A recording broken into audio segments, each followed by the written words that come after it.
Oi pessoal, sejam bem-vindos a mais uma aula de circuitos elétricos em corrente alternada. Meu nome é Rafael e na aula de hoje nós vamos estudar as principais grandezas relacionadas com corrente alternada. Então, vamos nessa!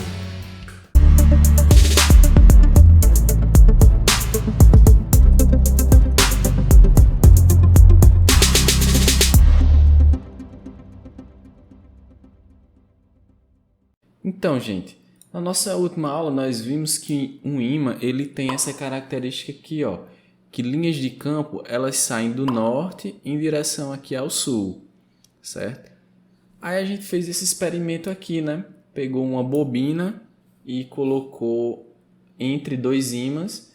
Então você teria aqui linhas de campo, ó, passando aqui por dentro da nossa espira, né? Ó. Algumas linhas de campo passando por aqui, né? De modo que quando a gente rotacionar a espira, né?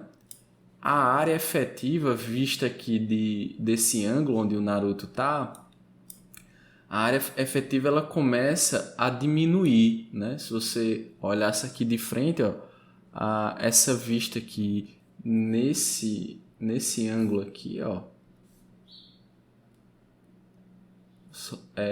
ela seria máxima, né?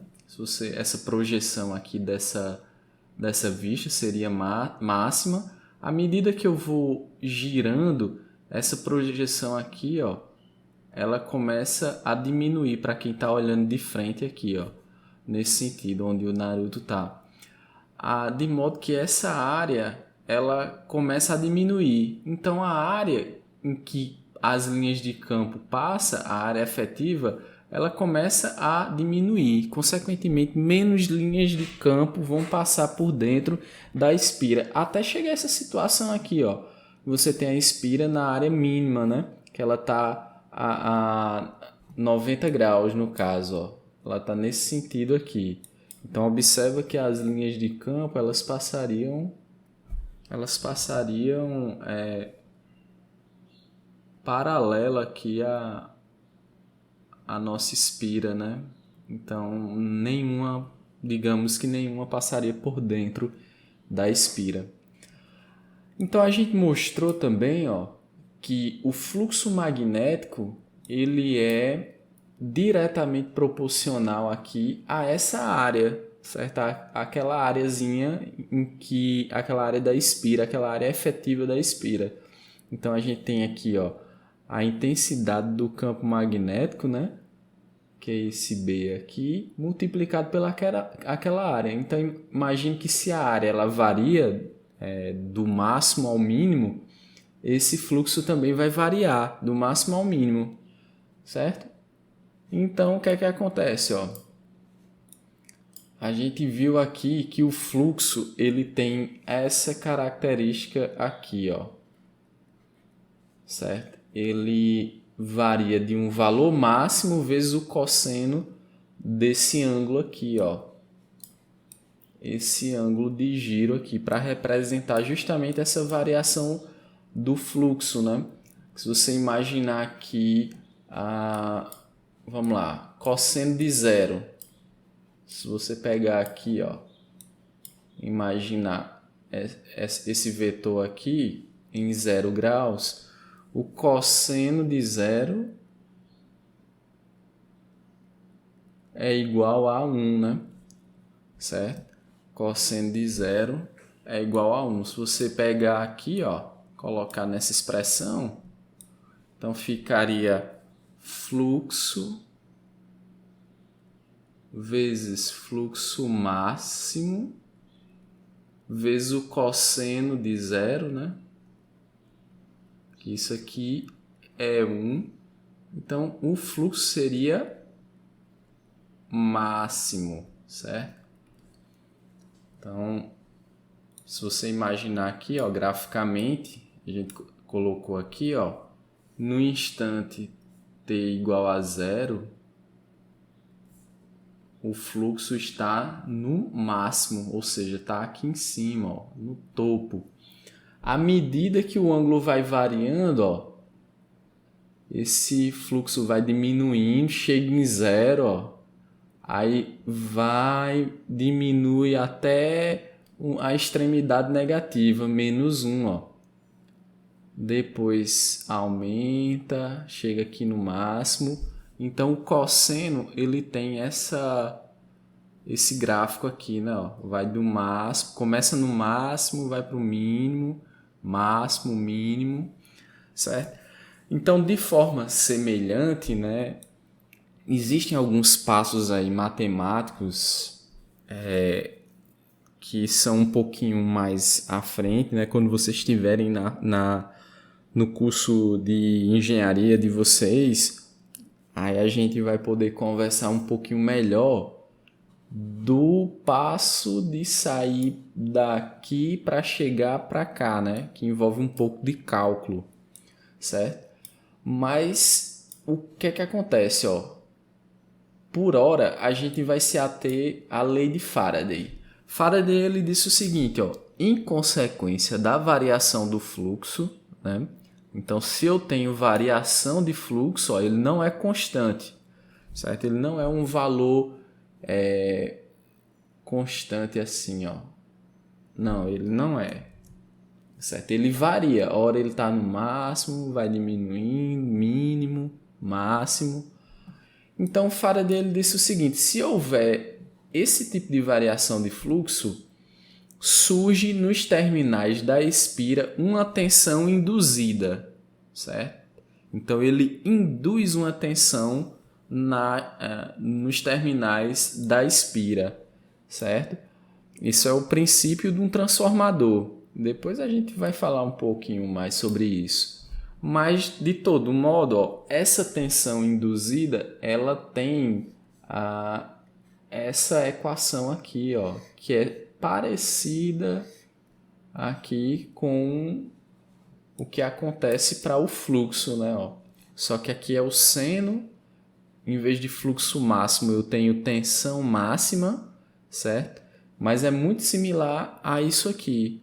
Então, veja que variação de fluxo, ó, é importante isso, viu? É importante que nós tenhamos variação de fluxo. Se o fluxo for constante, a gente não vai ter tensão induzida, certo? Então, é preciso variar o fluxo, é preciso que ele tenha valores diferentes aí quando o tempo passa, certo? Ele não pode ser constante, uma reta. Mas aqui, ó, ele assume valores diferentes para cada instante de tempo. 0,1 é 0,8. 0,2 é acima aqui, digamos 0,3, certo? Então veja que para cada instante de tempo eu tenho um valor diferente. Então, nesse caso, eu gero uma tensão induzida que ela tem essa cara aqui, essa expressão, V seno de θ, certo? Colocando aqui esse θ em termos da velocidade angular é esse ômega aqui, certo? Então, isso aqui, ó, velocidade angular, certo? O que seria velocidade angular? Ó? É só a gente voltar para cá que a gente consegue visualizar. Imagina que eu estou girando essa espira aqui, certo? Então a velocidade angular é a velocidade com que eu estou girando a espira, entendeu? Então se eu girar devagar eu tenho uma velocidade angular, se eu girar mais rápido ela, eu tenho outra velocidade angular. Beleza? Então vamos lá. Agora, ó, a gente pode expressar a tensão em termos da velocidade angular. V de ômega-t igual a V máximo seno de ômega-t. Sendo que esse ômega aqui, ó, ele pode ser escrito dessa forma aqui. Ômega vai valer para a gente 2 vezes π vezes 1 sobre o período. Esse t aqui, ó, é o que a gente chama de período, certo? O período ele é dado aqui em segundos, certo? período é dado em segundos. Gente, olha só. Vamos entender o que é o período? Se você pegar aqui, ó, olha só. Imagina que o cosseno está saindo daqui de 1, né? Ó. Esse valor aqui é 1. Aí ele veio, começou a diminuir, diminuiu, pá, chegou aqui em -1, aí começou a aumentar, chegou aqui de volta em 1, certo? Daqui, ó, o que é que iria acontecer com essa forma de onda? Ela iria se repetir, certo? Se repetir indefinitivamente. Então, o que é que acontece? Esse tempo daqui para cá, que aqui foi 1 segundo, né? Digamos que aqui está em segundo. Então, esse tempo daqui para cá, que essa onda começou a se repetir, é o que a gente chama de período, certo? É o tempo em que a forma de onda ela começa a se repetir novamente. Então, se eu medir daqui para frente, eu estaria analisando outro período aqui, né? Outro período de repetição dessa forma de onda. Entendido, gente? Então, o que é que acontece?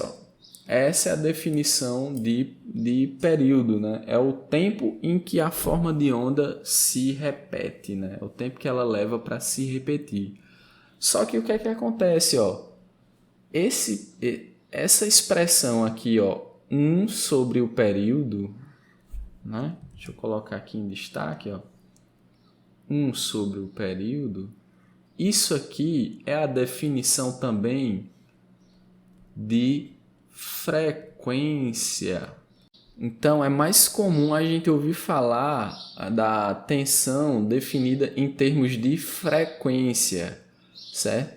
A frequência, ela é igual, F é igual a 1 sobre o período. E ela é medida em Hertz, certo? Então, o que é que acontece, substituindo aqui, 1 sobre o período por F, eu vou ter aqui a minha velocidade angular dada por 2 vezes π vezes a frequência. Então, o que danado é frequência assim na prática? Ela diz o seguinte, se eu pegar uma forma de onda aqui, V seno de ômega-t, né? Aqui, V seno de ômega-t. Se eu tiver uma frequência igual a 1 Hz, significa que dentro de 1 segundo aqui, em 1 segundo, a forma de onda ela vai se repetir uma vez, certo? Então, se eu tiver 2 Hz, em 1 segundo, vai se repetir 2 vezes. Não sei se vocês já ouviram falar, se não, pega um carregador do celular de vocês, que vocês vão olhar, aí vão observar. 110, 220 a 60 Hz. Depois a gente fala sobre esse 110 e esse 220. Mas 60 Hz, que é a frequência mais comum no Brasil, né? Nós temos de 50 Hz também. Mas 60 Hz. Então significa que dentro desse intervalo aqui de 1 segundo, essa forma de onda ela vai se repetir 60 vezes, entendeu? Então basicamente é isso. Então, recapitulando aqui, a minha tensão da minha rede elétrica, ela tem essa característica. Eu tenho que V de ômega-t é igual a um valor máximo que multiplica seno de ômega-t. Então, gente, se eu colocar um equipamento para medir ali, para a gente visualizar a forma de onda na tomada elétrica, né, lá da nossa casa, a gente iria ver uma coisa desse tipo aqui, ó. Um seno, né? O seno, ele, diferente do cosseno, ele parte do zero aqui, né? Então, se você pegar aqui e olhar para o seno, ó, para o cosseno, vamos para cá. O seno, ele seria defasado aqui, assim, ó. Certo? Então, ele tem, enquanto o cosseno começa de 1, o seno começa de 0. Então, essa é a cara da tensão da rede elétrica que a gente recebe nas nossas casas. Por isso que a gente fala que ela é uma tensão senoidal. Certo? Ela é senoidal justamente porque ela obedece aqui essa expressão que tem o seno aqui, ó. Então, olhando para esse gráfico aqui, tem algumas definições, algumas coisas bem importantes que a gente precisa conhecer, certo? A primeira delas aqui, ó, é a definição de valor máximo ou valor de pico, né? Então, eu vou ter aqui, ó, um valor máximo do mesmo modo, a gente vai ter aqui também, ó, um valor mínimo, certo? Esse valor máximo a gente chama de valor de pico, certo? VP. Então aqui é o valor de pico. Aqui, ó, veja que é o mesmo valor de pico, só que negativo. Então aqui embaixo é menos o valor de pico, certo? Então o valor de pico é o valor máximo em que a forma de onda ela vai alcançar aqui, certo? Outra grandeza importante é o que a gente chama valor de pico a pico. Vocês também podem encontrar essa definição. Valor de pico a pico é esse valor do máximo até chegar aqui no mínimo. Então é o que a gente chama valor de pico a pico ou VPP. Então o valor de pico a pico, por definição, ó, VPP é igual a 2 vezes o valor de pico, o valor máximo, certo? Então aqui, ó, o valor de pico vale quanto? Não vale 1? Então, de pico a pico, daqui até aqui tem 2, certo? Que é esse valor daqui para cá, mais esse daqui para cá, em módulo, né? Por causa do sinal. Então, o valor de pico o valor de pico a pico é 2 vezes o valor de pico. Então, se aqui valer 10, ó, se eu tiver o valor de pico igual a 10, pico a pico vai ser 2 vezes 10, 20. Beleza? Então, bem simples aí. Outra definição que a gente tem aqui, ó, é a definição de valor médio, certo? Valor médio, vou chamar aqui de VM, que é o valor médio. Gente, ó, se vocês observarem aqui em termos de área, né? Vou passar aqui uma linha. Observa que eu tenho aqui em cima essa área e aqui embaixo essa área. Ó. Veja que elas são iguais, ó. Só a diferença é que uma é positiva, aqui a gente chama de semiciclo positivo. Daqui para cá é um ciclo, né? Dentro de um período que é de 0 a 1. Então, eu tenho um ciclo, uma repetição. Então, daqui para cá, para metade, eu tenho um semiciclo. E aqui é o semiciclo positivo e aqui o semiciclo negativo. Então, observa que como essas áreas elas são iguais, a média dessa figura aqui, ó, da senoide, ela é 0, certo? Então, você somaria aqui essas duas áreas dividido por 2, como essa área aqui é igual a essa, então vai dar V médio, né? O valor médio seria aqui área 1 mais área 2 dividido por 2. Só que a área 1 é igual a menos, a área 2 é igual a menos a área 1, né? Então você teria A menos A dividido por 2, 0 na média.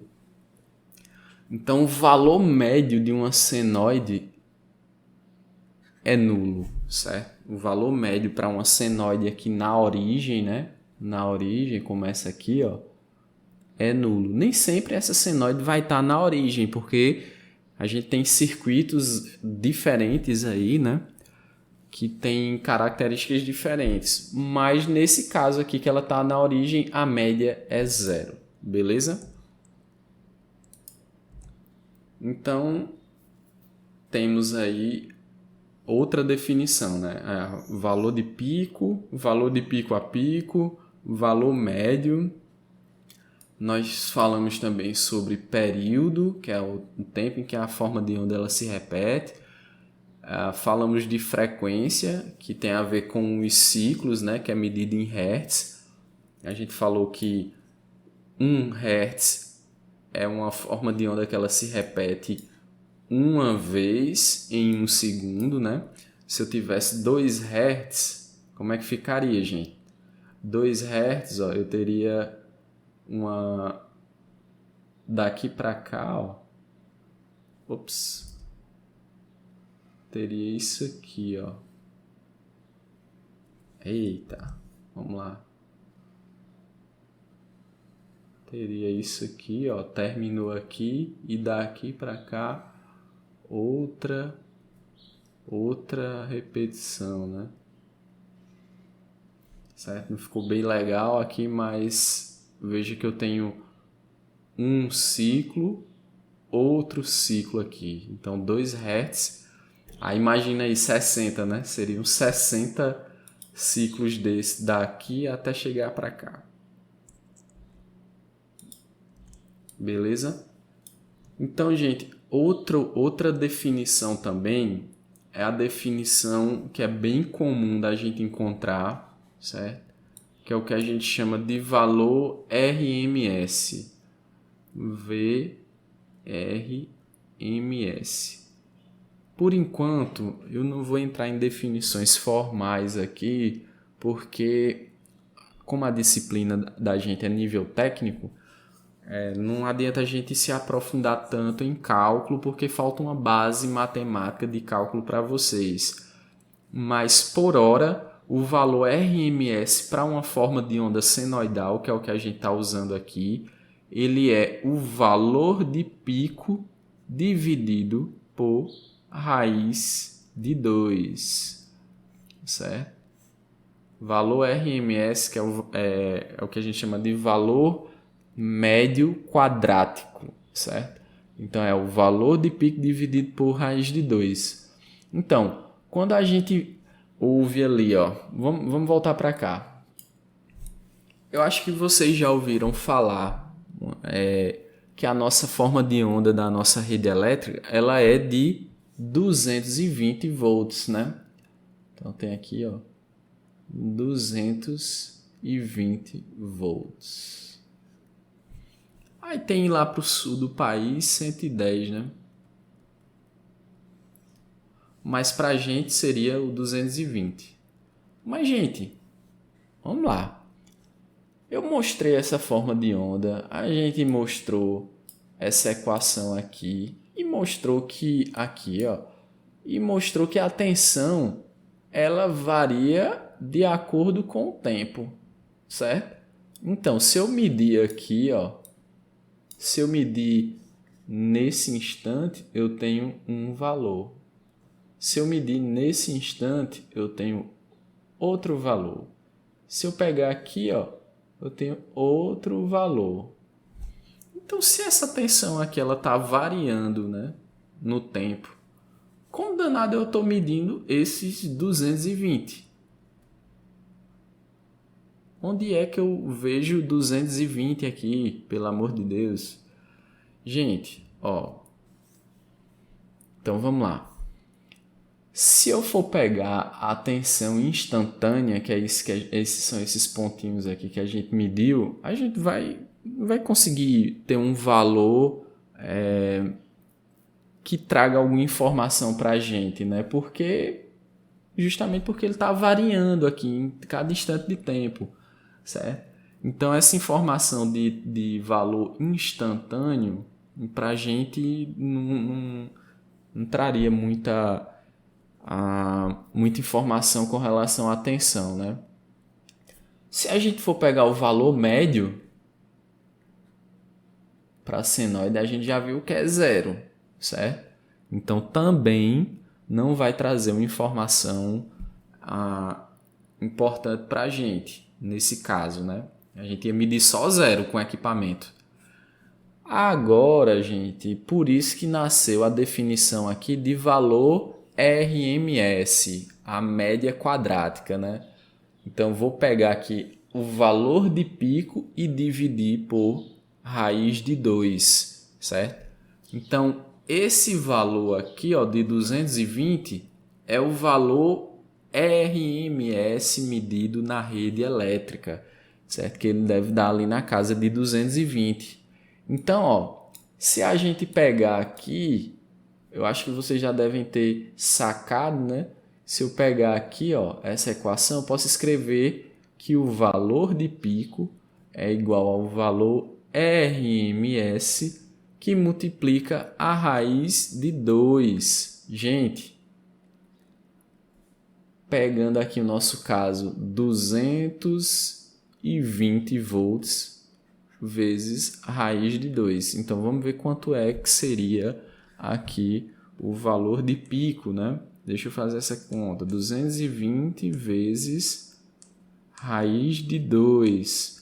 Então, eu teria aqui um valor de pico de aproximadamente 311 volts. Então, na nossa rede elétrica, ó, esse valor aqui, máximo, ele vai ser Vp igual a 311 volts aproximadamente, certo? Então, se a gente colocar lá essa forma de onda num gráfico para a gente observar, a gente veria isso aqui. Então, recapitulando, quando a gente utiliza o equipamento para medir, a gente está medindo o valor médio quadrático. Então, 220 volts seria o valor RMS dessa tensão senoidal aqui. Ok, gente? Então, gente, recapitulando agora um pouquinho do que a gente viu ao longo das nossas aulas, né? Então, a gente vai agora fazer alguns experimentos com relação ao que nós vimos, ó. Então, a gente viu o seguinte, né? Que se eu tiver aqui uma bússola, né? Colocar aqui o nosso ímã, veja que eu tenho as minhas linhas de campo, ó, saindo aqui do norte em direção ao sul, e a gente já sabe que uma bússola ela sofre aqui influência do nosso campo, né? Das nossas linhas de campo. Então, ó, veja que se o campo for fraquinho, ó, a influência diminui, né? Então, se o campo for mais forte, é o mais próximo, a influência aqui aumenta, né? Então, observa aqui, ó. Se a gente pegar essas espiras, veja que tem linhas de campo passando por dentro delas. Mas como tá paradinha aqui as espiras e eu não tenho variação de fluxo magnético, eu não tenho tensão induzida aqui que ligue, faça com que essa lâmpada ligue, né? Então foi isso que a gente viu lá pela lei de Faraday. Mas se eu pegar aqui, ó, e movimentar, ó, se eu movimentar aqui, ó, veja que tá vendo que eu tenho a lâmpada que ela acende, ó, Porque eu estou variando aqui o fluxo o campo elétrico, né? Eu estou variando aqui o fluxo dentro dessa bobina, consequentemente eu tenho tensão induzida, ó. Aí a lâmpada acende, ó, tá vendo? Olha lá, ó, que legal. Então, se eu variar aqui o fluxo por dentro da espira, ó, ela vai acender. Agora, se ficar paradinho, não, né? Aqui a gente tem também o eletroímã. Eu tenho aqui, ó, olha que legal, uma bateria alimentando aqui um conjunto de espiras. Consequentemente, eu vou ter as linhas de campo, como a gente comentou nas nossas aulas, né? Veja que eu tenho até as bolinhas aqui representando o fluxo de corrente elétrica passando aqui nas espiras e, consequentemente, o campo elétrico gerado. Aí, se eu movimentar aqui, ó, eu tenho o movimento lá da nossa bússola, tal qual aquele experimento que a gente mostrou que corrente elétrica gera campo magnético, né? Aqui, gente, ó, nós temos uma pilha, né? Então, veja que o campo formado ele é constante. Se fosse aqui uma fonte alternada, ó, tá vendo, ó, a variaçãozinha aqui, ó, da tensão. Então, vai para o máximo, vai para o mínimo. Tá vendo que o campo ele fica se alterando e a bússola aqui ela fica doida, né? Então, o que é que acontece, ó? Se eu pegar aqui a nossa espira, né, com a lâmpada e colocar aqui, ó, um campo magnético que foi esse campo magnético do eletroímã. Então, se eu pegar isso aqui e começar, ó, a variar aqui, certo?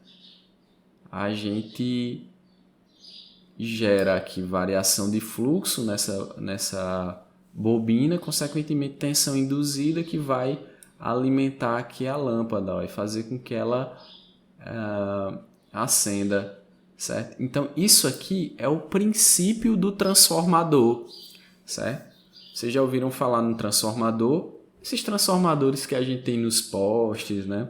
Depois a gente fala um pouquinho sobre eles, mas o transformador é justamente isso. Eu tenho espiras de um lado, separado aqui, não tenho conexão elétrica de um lado para o outro, então a conexão aqui, ó, é magnética, né? É fluxo magnético.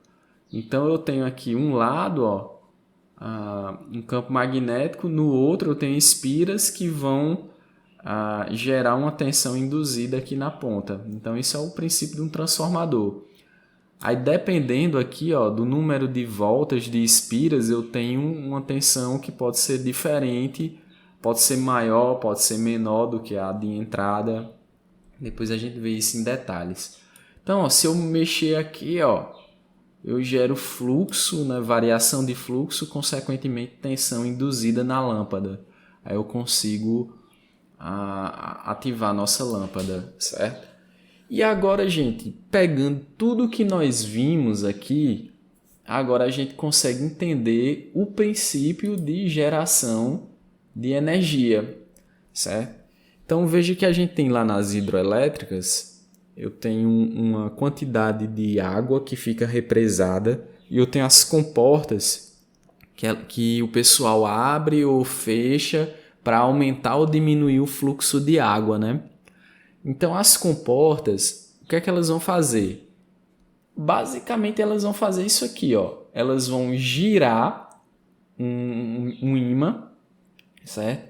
De tal modo que eu vou ter variação do campo, consequentemente essa variação do campo eu vou induzir tensão aqui na saída, certo? Então eu vou gerar tensão. Então eu vou utilizar a energia mecânica aqui produzida pelo fluxo da água para girar esse meu ímã, fazer com que o campo magnético ele varie e consequentemente ele gere tensão induzida aqui na nossa saída. Isso aqui é basicamente o princípio de uma hidroelétrica. Ó. Vou liberar a água aqui, ó.